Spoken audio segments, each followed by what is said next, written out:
ನಮಸ್ಕಾರ ಗೆಳೆಯರೇ, ಹೇಗಿದ್ದೀರಪ್ಪ? ನಾನಂತೂ ಚೆನ್ನಾಗಿದ್ದೇನೆ ರೀ. ನೀವಂತೂ ಚೆನ್ನಾಗಿದ್ದೀರಿ ಅಂತ ಅಂದ್ಕೊಂಡಿದ್ದೀನಿ.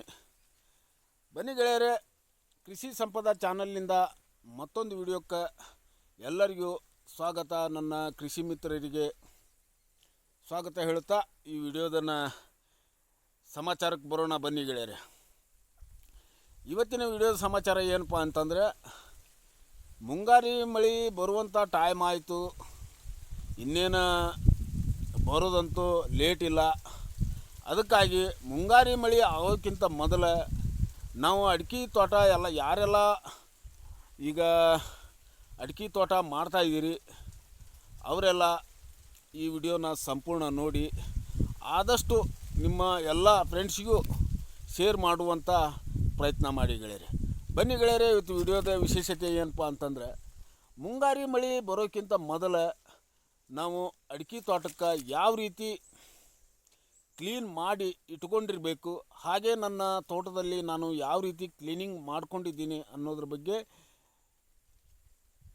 ನಮ್ಮ ರೈತ ಮಿತ್ರರಿಗೆ ಹೇಳುವಂಥ ಚಿಕ್ಕ ಪ್ರಯತ್ನ ಮಾಡ್ತಾಯಿದ್ದೀನಿ.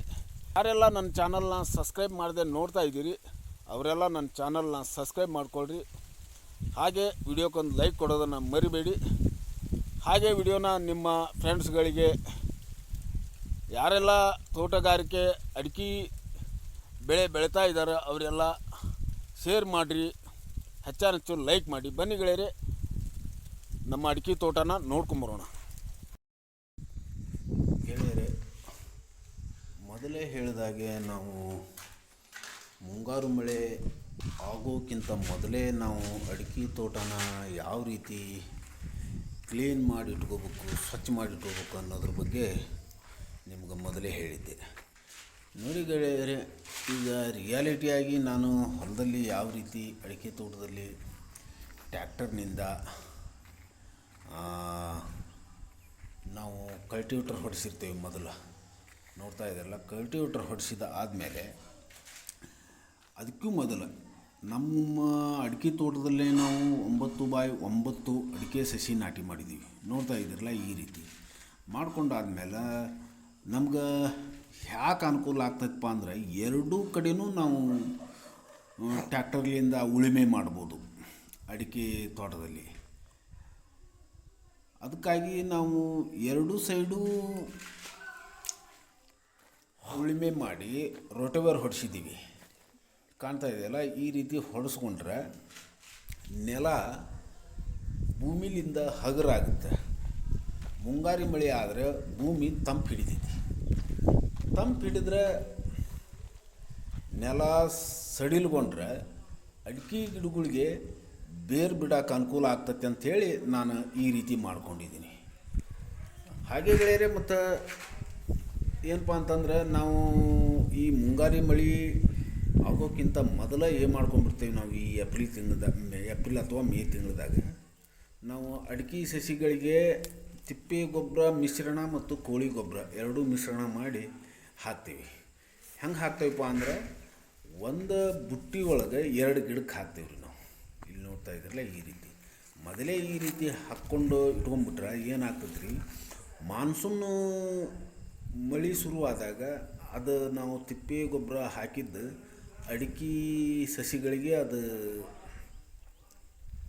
ಶಕ್ತಿ ತೊಗೊಳ್ತೈತಿ. ಇಲ್ಲತ್ತಂದ್ರೆ ನಾವು ಮುಂಗಾರಿ ಮಳೆ ಮಾನ್ಸೂನ್ ಮಳೆ ಶುರುವಾದಾಗ ನಾವು ಅಡಿಕೆ ಗಿಡಕ್ಕೆ ರಸಗೊಬ್ಬರ ಆಗಲಿ ತಿಪ್ಪೆ ಗೊಬ್ಬರ ಹಾಕಿದರೂ ಪ್ರಯೋಜನ ಆಗೋದಿಲ್ಲ ಗೆಳೆಯರೆ. ಅದಕ್ಕಾಗಿ ನಾನು ಮುಂಗಡನ ಈ ರೀತಿ ತಿಪ್ಪೆ ಗೊಬ್ಬರ ಹಾಕ್ಕೊಂಡಿದ್ದೀನಿ. ಮತ್ತು ಈ ದೊಡ್ಡ ಅಡಿಕೆ ಗಿಡಗಳು ನೋಡ್ತಾ ಇದ್ರಲ್ಲ, ಈಗ ನಾನು ರಂಟಿ ಹೊಡಿಸಿ ಈ ರೀತಿ ಇಟ್ಕೊಂಡಿದ್ದೀನಿ. ಯಾಕಂದರೆ ಒಂದು ಸೈಡೇ ಹೊಡಿಸಿದ್ದೀನಿ. ಇವು ದೊಡ್ಡ ಗಿಡ ಆಗಿದ್ರ ಸಂಬಂಧ ಈಗ 2 ವರ್ಷ 3 ತಿಂಗಳ ಅಡಿಕೆ ಸಸಿ ಆಗಿದ್ರಲಿಂದ ನಾನು ಈ ರೀತಿ ಒಂದೇ ಸೈಡ್ ನಾನು ರಂಟಿ ಹೊಡಿಸಿ ಇಟ್ಕೊಂಡಿದ್ದೀನಿ.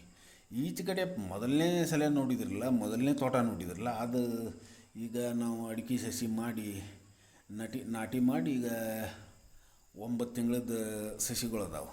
ಹೀಗಾಗಿ ಈ ರೀತಿ ಮಾಡಿಕೊಂಡು ಮೊದಲೇ ನಾವು ಮುಂಗಾರಿ ಮಳೆ ಬರೋಕ್ಕಿಂತ ಮೊದಲು ಈ ರೀತಿ ನಾವು ಅಡಿಕೆ ತೋಟನ ಈ ರೀತಿ ಕ್ಲೀನ್ ಮಾಡಿ ಇಟ್ಕೊಂಡ್ರೆ ನಮ್ಗೆ ಪ್ರಯೋಜನ ಐತ್ರಿ. ಇಲ್ಲಿಲ್ಲ ಅಂದರೆ ಈ ಮುಂಗಾರು ಮಳೆ ಶುರು ಆದಮೇಲೆ ಯಾವ್ಯಾವುದು ಕಸ ಗಿಸ ಹುಟ್ಟಿ ಆಮೇಲೆ ರೈತರು ಏನು ಮಾಡಿಬಿಡ್ತೀರಿ ನೀವು, ಕಳೆನಾಶಕ ಇಂಥವನ್ನೆಲ್ಲ ಹೊಡೆದು ಭೂಮಿ ಸತ್ವ ಕಳಿಸಿಬಿಡ್ತೀರಿ. ಯಾಕಂದ್ರೆ ಕಳೆನಾಶಕ ಹೊಡೆಯೋದ್ರಿಂದ ಭೂಮಿ ಬಿಗಿ ಆಗ್ತೈತಿ. ಹೀಗಾಗಿ ನಮ್ಮ ಹೊಲದಾಗ ನಾನು ಈ ರೀತಿ ಮಾಡ್ಕೊಂಡೇನೆ ನೋಡಿರಿ. ಮುಂಗಾರಿ ಮಳೆ ಬೀಳೋದಕ್ಕಿಂತ ಮೊದಲು ಈ ರೀತಿ ಮಾಡ್ಕೊಂಡೇನೆ. ಮತ್ತು ಈ ರೀತಿ ನೀವು ಈ ಮಲೆನಾಡು ಭಾಗದ ಕಡೆ ಯಾರೆಲ್ಲ ಈ ರೀತಿ ಮೊದಲನೇ ಸಾರಿ ಅಡಿಕೆ ನಾಟಿ ಮಾಡಿದ್ದೀರಿ, ನೀವು ಈ ರೀತಿ ಮಾಡ್ಕೊಳಕ್ಕೆ ಸಮಸ್ಯೆ ಇಲ್ಲ ಅಂತ ಅಂದ್ಕೊಂಡಿದ್ದೀನಿ. ನೀವು ಈ ರೀತಿ ಮಾಡಿಕೊಂಡ್ರೆ ಇದು ನಿಮ್ಗೆ ಅಡಿಕೆ ಸಸಿಗಳು ಚೆನ್ನಾಗಿ ಬೆಳಿತಾವೆ ಮತ್ತು ಬೇಗ 4-4.5 ವರ್ಷದ ಒಳಗೆ ಫಲ ಕೊಡೋಕೆ ಶುರುವಾಗ್ತಾವೆ ರೀ. ಅದಕ್ಕಾಗಿ ಈ ವಿಡಿಯೋ ನಮ್ಮ ರೈತ ಬಾಂಧವರಿಗೆ ಇದು ಪ್ರಯೋಜನ ಆದರೆ ಎಲ್ಲ ನಿಮ್ಮ ಫ್ರೆಂಡ್ಸ್ಗಳಿಗೆ ಎಲ್ಲರಿಗೂ ಶೇರ್ ಮಾಡಿ. ಮತ್ತು ಮುಂದಿನ ವಿಡಿಯೋಕ್ಕೆ ಭೇಟಿ ಆಗೋಣ.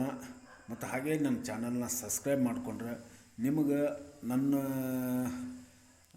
ಯೂಟ್ಯೂಬ್ ವತಿಯಿಂದ ನಿಮ್ಗೆ ಉಪಯೋಗ ಆಗುವಂಥ ಹೊಸ ವಿಡಿಯೋಗಳು ನಿಮ್ಮ ಮೊಬೈಲಿಗೆ ನೋಟಿಫಿಕೇಷನ್ ಆಕ್ಕಾವ್ರಿ. ಮತ್ತು ಹಾಗೆ ಮುಂದಿನ ವಿಡಿಯೋದಾಗ ಭೇಟಿ ಆಗೋಣ ಗೆಳೆಯರಿ. ಅಲ್ಲಿಯವರೆಗೂ ನಮಸ್ಕಾರ.